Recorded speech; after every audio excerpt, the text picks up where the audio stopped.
नमस्कार. आज आपण एका खूप रंजक पौराणिक कथेकडे वळणार आहोत. म्हणजे आपल्या एका श्रोत्यानं खास यावर माहिती विचारली होती. हो, कोणती कथा? ती भगवान शिवाने ब्रह्मदेवाचं एक मस्तक का छाटलं, ही कथा आपल्याला शिवपुराण आणि इतर काही पुराणांमध्ये सापडते. अच्छा, हो हो. ती कथा खूप खोल अर्थ आहे त्यामध्ये. अगदी.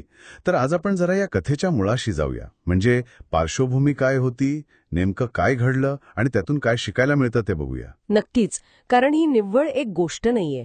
यात अहंकार आहे, सत्य आहे आणि म्हणजे ही जी वैश्विक सुव्यवस्था आहे ना, त्याच्याशी संबंधित महत्वाच्या संकल्पना आहेत. बरोबर. तर कथा सुरू होते अगदी सृष्टीच्या सुरुवातीला. म्हणजे जे निर्माते आहेत ब्रह्मदेव आणि जे पालनकर्ते आहेत विष्णू, हां. यांच्यामध्ये वाद सुरू होतो.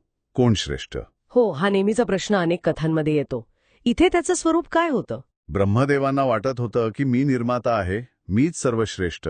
विष्णूंचं म्हणणं होतं की विश्वाचं पालन करणं जास्त महत्वाचं आहे, त्यामुळे मी श्रेष्ठ. वाद वाढत गेला. आणि इथे गोष्ट लक्षात घ्यायला हवी की हा केवळ सत्तेचा किंवा अधिकाराचा वाद नव्हता. म्हणजे त्यांच्या ज्या वैश्विक जबाबदाऱ्या होत्या ना, त्यांचं स्वरूप काय, त्यांचं महत्त्व काय, याबद्दलचा हा वाद होता. आणि काही संदर्भ असंही सांगतात की यामुळे थोडं वैश्विक संतुलन बिघडायला लागलं होतं. अच्छा. म्हणूनच मग तिसऱ्या देवतेला म्हणजे भगवान शिवाला यात हस्तक्षेप करावा लागला. बरोबर. मग शिव प्रकट होतात ते एक प्रचंड मोठ्या ज्योतिर्लिंगाच्या रूपात. म्हणजे एक असं तेजस्वी अग्निस्तंभ ज्याला अंत नाही, सुरुवात नाही. अनंत. हो. आणि ते दोघांना आव्हान देतात की जो कोणी या स्तंभाचा आरंभ म्हणजे तळ किंवा अंत म्हणजे शिखर शोधून काढेल तो सर्वश्रेष्ठ. आव्हान स्वीकारलं गेलं असणार मग. हो तर. आणि इथेच खरी गंमत आहे. ब्रह्मदेव जातात वर शिखर शोधायला, हंसावर बसून. आणि विष्णू? विष्णू वराह रूप घेऊन खाली जातात, तळ शोधायला पाताळात.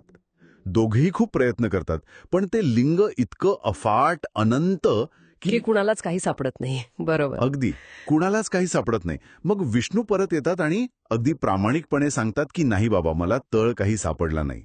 त्यांनी सत्य सांगितलं. पण ब्रह्मदेव, त्यांनाही शिखर सापडलेलं नसतं, पण ते तसं कबूल नाही करत. इथेच गडबड झाली, अहंकार अडवा आला म्हणायचा. बरोबर. ते खोटं सांगतात की मला शिखर सापडले आणि पुरावा म्हणून काय आणतात तर केटकीचं फूल. हो, आणि गंमत म्हणजे ते फूल सुद्धा ब्रह्मदेवांच्या बाजूने खोटी साक्ष देतं. काही कथांमध्ये तर असंही आहे की शिवाने मग त्या फुलाला शाप दिला की ते कधी पूजेत वापरलं जाणार नाही. अच्छा, ही माहिती नवीन आहे. तर जेव्हा शिवाला हे कळतं की ब्रह्मदेवाने खोटं सांगितलंय, फसवणूक केलीये, तेव्हा त्यांना प्रचंड राग येतो. कारण हा फक्त खोटेपणा नव्हता, हा तर सत्याचा अपमान होता. अगदी. मग शिक्षा म्हणून शिव आपला भैरवण उपतितात आणि ब्रह्मदेवाचं ते 5वं मस्तक, जे गर्वाने आणि असत्याने भरलेलं होतं असं मानलं जातं, ते आपल्या त्रिशूळाने छाटून टाकतात. बापरे. आणि त्याचे परिणाम मोठे असणार नक्कीच. हो ना. एकीकडे ब्रह्मदेवांचा अहंकार तर गेला, पण शिक्षा म्हणून 5वं मस्तकही गेलं, कायमचं. आज आपण ब्रह्मदेवाची जी 4 मुखं बघतो ती याच घटनेनंतरची आहेत असं म्हणतात. आणि ही 4 मुखं म्हणजे 4 वेदांचं प्रतीक मानली जातात. आणि याच कारणामुळे कदाचित ब्रह्मदेवांची स्वतंत्र पूजा फारशी होत नाही जितकी विष्णू किंवा शिवाची होते, असं एक मत आहे. पण मग शिवाला काही परिणाम भोगावे लागले नाहीत का? म्हणजे ब्रह्मदेवाची हत्या जरी ती अहंकारी वृत्तीची असली तरी ती ब्रह्महत्या मानली गेली असेल ना? अगदी बरोबर प्रश्न. शिवालाही या कर्माचं फळ भोगावं लागलं. त्यांना ब्रह्महत्येचं पातक लागलं. म्हणजे त्या काळात हे खूप मोठं पाप मानलं जायचं. मग काय शिक्षा झाली त्यांना? शिक्षा म्हणून ते पापलेलं मस्तक, ज्याला ब्रह्मकपाल म्हणतात, ते शिवाच्या डाव्या हाताला चिकटून बसलं आणि काही केल्या निघेना. अच्छा. मग या पातकातून मुक्त होण्यासाठी शिवाला खूप काळ तीर्थाटन करावं लागलं. म्हणजे पवित्र स्थळांना भेटी देत फिरावं लागलं. ते कापलेलं मस्तक हातात घेऊन ते फिरत राहिले. आणि मग सुटका कशी झाली? शेवटी असं म्हणतात की पवित्र काशी नगरीत म्हणजे वाराणसीत पोहोचल्यावर त्यांना त्या ब्रह्महत्येच्या पातकातून आणि त्या चिकटलेल्या ब्रह्मकपालातून मुक्ती मिळाली. म्हणजे बघा, या कथेत किती स्तर आहेत. फक्त ब्रह्मदेवाचा अहंकारच नाही, तर शिवाला सुद्धा आपल्या कृतीचे परिणाम भोगावे लागले. निश्चितच. ही कथा हेच तर शिकवते की अहंकार आणि असत्य यांचा शेवट वाईटच होतो. ब्रह्मदेवांना शिक्षा मिळाली, विष्णूंना प्रामाणिकपणामुळे मान मिळाला, ते श्रेष्ठ ठरले. पण त्याचबरोबर हेही दिसतं की कर्माचा नियम कुणालाच सोडत नाही, अगदी देवांनाही नाही. शिवाची कृती न्यायाची असली तरी हत्येचं पातक त्यांनाही फेडावं लागलं. बरोबर. म्हणजे सत्याचा आणि प्रामाणिकपणाचा विजय होतोच शेवटी.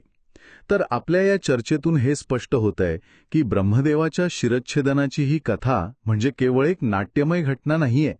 ती सत्य, प्रामाणिकपणा, अहंकाराचे काय दुष्परिणाम होतात आणि कर्माचा सिद्धांत किती अटळ आहे हे सगळं प्रभावीपणे सांगते. अगदी. आणि जाता जाता एक विचार करण्यासारखा मुद्दा आहे. जर सृष्टीच्या निर्मात्याला सुद्धा म्हणजे ब्रह्मदेवाला अहंकार आणि असत्य यासाठी एवढी मोठी किंमत चुकवावी लागली आणि न्याय करणाऱ्या शिवालाही कर्माच्या बंधनातून जावं लागलं, तर मग आपल्यासारख्या सामान्य माणसांच्या जीवनात सत्य, प्रामाणिकपणा आणि आपल्या कर्मांची जबाबदारी घेणं हे किती महत्वाचं आणि गरजेचं असेल, नाही का? खरंय. विचार करायला लावणारा मुद्दा आहे हा नक्कीच.